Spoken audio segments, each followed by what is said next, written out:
Você já parou para se perguntar como que vai ser o seu futuro? Como você se imagina daqui a 5 anos?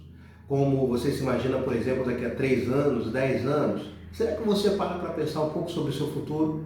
É sobre isso que a gente vai estar falando nesse vídeo, um pouquinho de como nós podemos melhorar a nossa visão e tomar muito cuidado para que o inimigo não roube a nossa visão de futuro. Vem comigo nesse vídeo.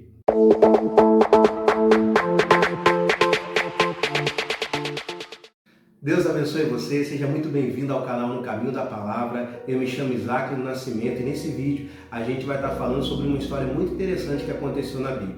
A Bíblia diz no livro de 1 Samuel, capítulo 11, no versículo 2, que todo o contexto do capítulo 11 diz que houve um rei que veio contra Israel numa época em que Saul estava para ser consagrado rei, e esses inimigos, os amonitas, eles vieram em guerra contra Israel para poder tomar as terras de Israel e humilhar Israel.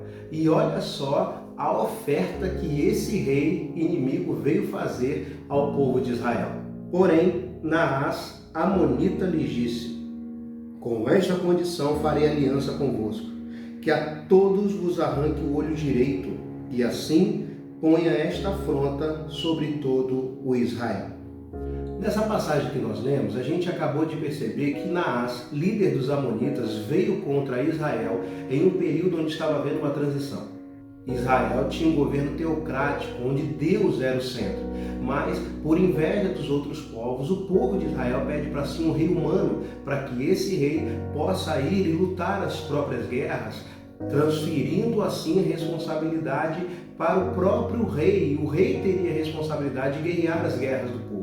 E aí, nesse período, nessa transição, Saul é levantado e escolhido como rei de Israel para poder assumir essa responsabilidade e não apenas guerrear, mas liderar todo o povo de Israel. E aí, nesse contexto, a Bíblia diz que Saul ainda não havia recebido totalmente o governo, mas Naás vem contra ele em guerra, e aí ele faz uma proposta. Naás faz a proposta de vazar os olhos direitos de todos os homens para que uma humilhação caísse sobre Israel. E isso faz com que a gente tenha um ensinamento muito precioso. Preste atenção. Naquele tempo, as guerras eram feitas onde haviam fileiras de homens que uns protegiam os outros. Os da frente protegiam a parte dianteira, mas os de trás protegiam as pessoas da frente, a lateral protegia a lateral, e assim era esse tipo de guerra. Ele se enfileirava de uma maneira que um protegia o outro. E diz a história que esses homens, quando eles empunhavam seus escudos, na maioria das vezes, o lado direito do seu corpo que ficava um pouco exposto para que eles pudessem ver o que estava acontecendo. Então eles levantavam o escudo até uma certa altura para cobrir o rosto, para proteger tanto assim quanto as pessoas de trás, e aí o olho direito ficava meio que do lado de fora do escudo para poder ver o que estava acontecendo e os inimigos que viriam de frente. Então, quando Naás ele vem propor que os olhos direitos desses homens fossem vazados ou furados, ele estava não apenas trazendo uma humilhação sobre o povo de Israel, mas também estava dizendo que com essa atitude o povo de Israel não teria uma visão e principalmente não poderia mais lutar em nenhuma de suas guerras.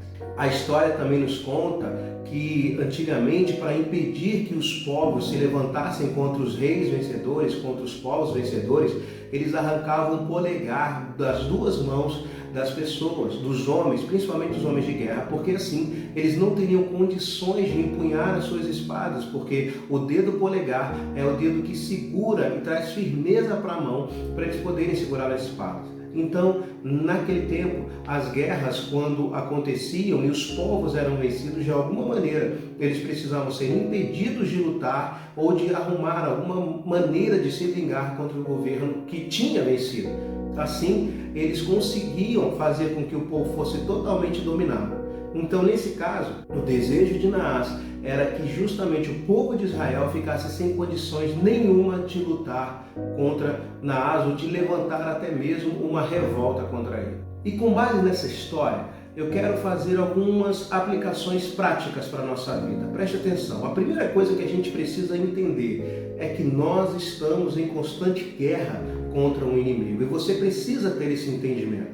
A Bíblia diz que o inimigo das nossas almas, ele anda ao nosso derredor o tempo todo, bramando, parecendo um leão, procurando alguém para que possa tragar. Eu costumo dizer que em todo tempo, por onde nós caminhamos, aonde nós vamos, aonde nós andamos, sempre existe uma batalha espiritual.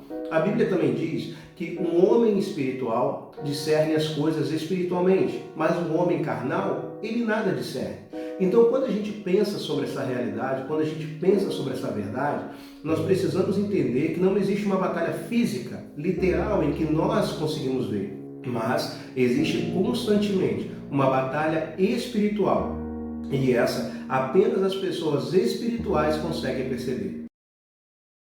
Então preste atenção, todos nós estamos em constante guerra. Muitas vezes nós tendemos para um lado e para o outro. A grande questão é saber qual parte que nós estamos alimentando mais. Se você alimenta mais a sua alma, o seu espírito, você vai ser uma pessoa espiritual. Se você alimentar mais a sua carne, você vai ser uma pessoa carnal. Então nós precisamos entender que, em primeiro lugar, você está em uma constante guerra. Nós estamos em uma constante guerra. O tempo todo existem anjos e demônios lutando uns contra os outros pela sua vida, pela minha vida, para poder fazer com que nós sejamos dominados de alguma maneira. E existe uma verdade que precisa ser falada. A única maneira de vencer nessa batalha espiritual é entregando a vida para Jesus e servindo-o com toda a força e com todo o coração.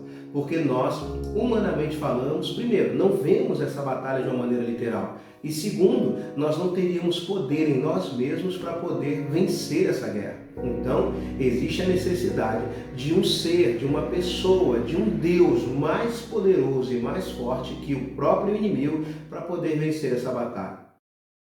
Interessante que quando eu penso nisso, eu me lembro muito dos desenhos antigos. Eu, quando mais novo, via muito Dragon Ball, Cavaleiro do Zodíaco, e tantos outros desenhos, e era sempre assim, os inimigos vinham e vinham alguém super poderoso. Na minha época era sempre o Goku, que vinha muito forte para poder vencer os inimigos com um poder muito grande. Na nossa realidade, essa batalha também acontece, só que o nome do nosso herói é Jesus Cristo de Nazaré. Ele veio, a Bíblia diz que ele venceu o diabo, derrotou todos os inimigos e hoje toda a autoridade está em suas mãos. Todos os inimigos um dia serão postos debaixo dos pés de Jesus e a Bíblia diz que todo joelho vai se dobrar diante dele, quer por amor, quer por reconhecimento. Qual situação que você está? Fala comigo. Se você ainda não reconheceu Jesus e acontecer alguma coisa com você hoje, é possível que você tenha que reconhecer Jesus e se dobrá-lo por reconhecimento, na verdade, dele sendo rei e não por amor. Eu já me dobrei por amor. E você? Conta aí nos comentários. Uma segunda lição muito importante que nós precisamos aprender com esse texto é que o inimigo das nossas almas, ele quer o tempo todo arrancar a nossa visão, tirar a nossa visão de futuro. E foi por isso que eu perguntei no começo do vídeo, como que você se enxergava daqui a 5 anos, 3 anos, 4 anos? Como que você se enxerga no futuro? Em nossos dias hoje, nós ficamos muito atarefados com muitas coisas. E as pessoas, muitas vezes, elas não conseguem parar para poder pensar sobre esse futuro, para poder pensar como elas vão estar daqui a alguns anos. E aí eu quero perguntar isso para você. Você já parou para pensar como que vai estar a sua saúde daqui a alguns anos? Como que vai estar a sua vida financeira? Como que vai estar a sua vida sentimental? Como vai estar a sua vida ministerial, espiritual? Você já parou para pensar sobre essa verdade? Existe um futuro que nos aguarda. E Deus, ele tem um desejo tão forte de fazer com que a gente reconheça isso, com que a gente sonhe e pense no futuro, que ele faz até mesmo previsões acerca do que vai acontecer no futuro. Deus, ele não apenas sabe o que vai acontecer, ele já está lá. E a gente precisa entender que Deus preparou um futuro maravilhoso para nós. Mas a grande questão é saber se os nossos passos hoje estão caminhando de acordo com o que Deus quer, de acordo com a vontade de Deus. Porque se nós não caminharmos de acordo com a vontade de Deus, é possível que o nosso futuro não seja muito bom. Então eu queria desafiar você a fazer o seguinte: primeiro, entenda, o inimigo, ele quer arrancar a nossa visão de futuro, ele não quer que você sonhe, ele não quer que você imagine, ele não quer que você trabalhe para que o seu futuro aconteça, para que aquelas realizações que você quer, que elas possam acontecer. Então, nesse dia que você está assistindo esse vídeo, coloque um basta nisso, entregue sua vida para Jesus e permita que Ele conduza você a sonhos mais altos e mais possíveis do que você já imaginou. Mas é preciso também entender que se nós não conseguimos pensar em nada para o nosso futuro, a gente precisa dar uma pausa. Alguém certa vez disse que para quem não tem visão de futuro ou para quem não almeja nada, qualquer lugar serve. Para quem não sabe onde quer chegar, qualquer lugar vai valer a pena. Para quem não sabe o que quer, qualquer coisa vai satisfazer. É por isso que existem muitas pessoas que vivem em lugares, em vários tipos de coisa que não satisfazem a sua própria alma. Por quê? Na verdade, elas não sabem o que querem. E aí, de uma maneira bem prática, eu queria conversar com você aqui agora como que você pode fazer para poder preparar e ter uma visão de futuro muito mais alinhada. A primeira coisa que você precisa fazer é se imaginar como você vai estar lá na frente. Não estou falando desses sonhos utópicos, não. Eu estou falando de coisas reais, de coisas palpáveis, de coisas que você olha e realmente isso é possível. Qual que é o seu desejo? Coloca isso no papel, escreve isso. A Bíblia diz em Abacuque 2, capítulo 2, versículo 2, que nós precisamos escrever a visão de uma maneira legível para que até quem passar correndo possa ver isso. Nós precisamos ter uma visão exata de quem nós vamos ser daqui a alguns anos, do que nós vamos querer há alguns anos, e você precisa ter isso muito bem alinhado na sua vida, na sua mente, no seu coração. Por isso, é muito bom escrever essas coisas. Escrever o que você quer, qual a casa, qual o tipo, qual o carro, qual a pessoa, qual o ministério que você quer, quem você vai querer ser daqui a alguns anos, qual o tipo de vida com Deus você vai querer ter há alguns anos. Você precisa escrever quais experiências você vai querer com Deus daqui a alguns anos. As pessoas, elas vivem sem buscar isso e aí acabam se complicando, e como eu disse, qualquer coisa que chega para elas serve. Então, escreve, primeira coisa, escreve aí no papel, escreve em algum lugar o que você sonha. Para um pouco, uns 10 minutos, uma hora, faça uma reflexão sobre isso. E escreve aí. Coloca aqui nos comentários também. O que você vê? Como que você se enxerga? Você vai fazer isso também, escrever no papel? Vamos comigo, hein? Segunda coisa que você precisa fazer é você organizar um projeto ou um plano para saber como que você vai conseguir alcançar esse objetivo. Por exemplo, se você quiser ter uma vida ministerial mais ativa, hoje o que você faz? Te dá permissividade ou permite que você consiga ter uma vida ministerial ativa? Às vezes não. Às vezes você trabalha demais, queria estar muito mais envolvido com as coisas de Deus, mas não consegue justamente por causa do trabalho. Então você precisa organizar um pouco mais o seu horário, organizar um pouco mais a sua estrutura financeira, quem sabe, para poder daqui a alguns anos ter mais liberdade ministerial para poder exercer o seu chamado. Ou quem sabe você quer uma casa, um carro.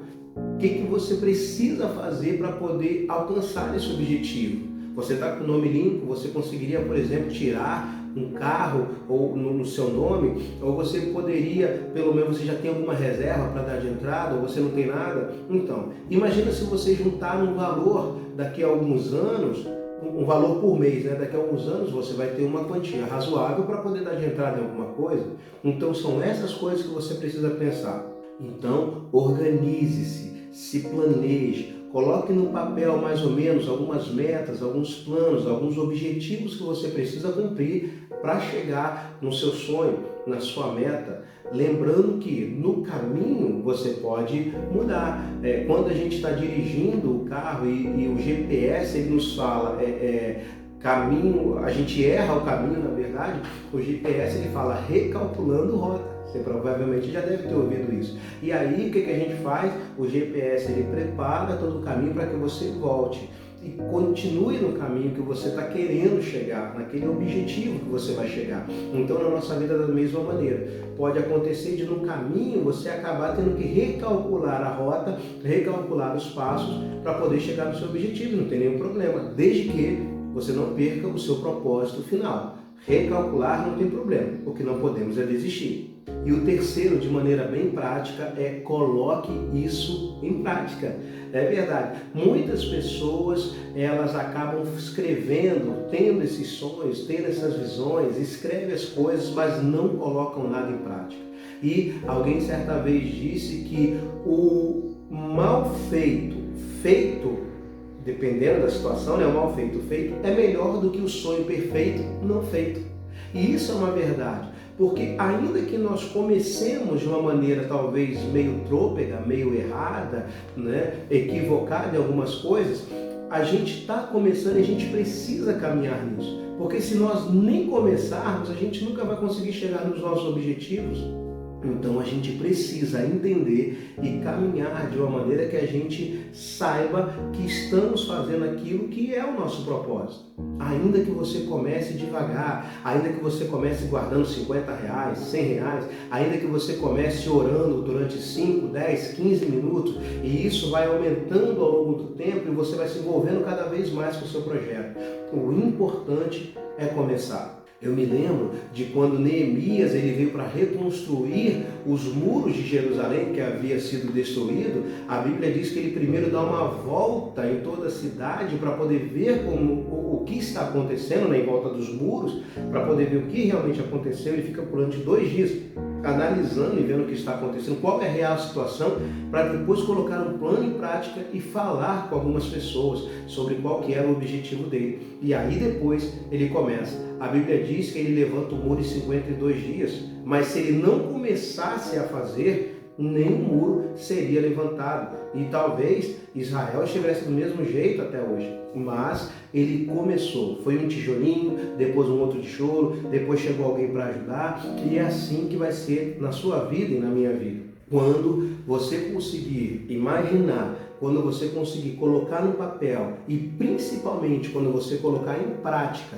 aquilo que você está desejando para chegar no seu objetivo, as coisas vão começar a caminhar e vão se alinhar para você poder chegar nesse seu objetivo. Agora, uma coisa muito importante: cuidado com quem você fala, cuidado com quem você conversa, cuidado para quem você fala os seus projetos e os seus sonhos. Não é para qualquer um. Existem muitas pessoas que falam as coisas para outras pessoas e essas acabam sendo desanimadas pelos comentários que se fazem. Não faça isso.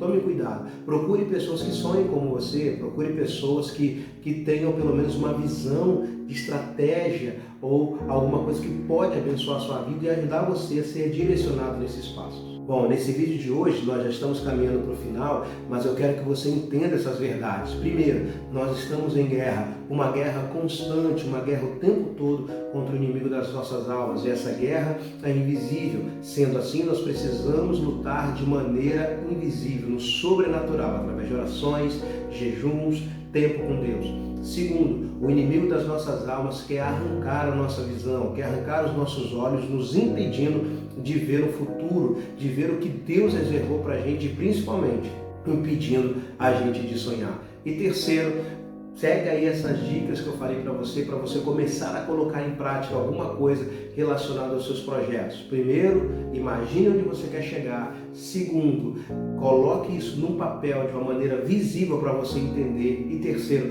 coloque isso em prática. Bom, para você que chegou até aqui, eu quero te agradecer, muito obrigado. Quero te pedir um favorzão. Se você puder, se inscreve aí no canal, você que ainda não é inscrito. Compartilhe esse vídeo com o máximo de pessoas que você puder. Ativa o sininho. Me segue também nas redes sociais, @Isaac do Nascimento. Eu estou aí no Instagram, no Facebook, no YouTube, pregando a palavra de Deus, levando mensagens desse tipo para as pessoas. Se isso foi bênção para você e você puder compartilhar com alguém, compartilhe aí, largue esse dedo para as pessoas, para que outras pessoas sejam abençoadas. E eu deixei uns links aqui embaixo também de alguns livros que foram muito importantes para a minha vida e de um curso que eu tenho sobre os segredos das 7 igrejas do Apocalipse. Clica no link aí para você ter acesso, tá bom? No mais, fica com Deus, um abraço e que Deus abençoe. Fui!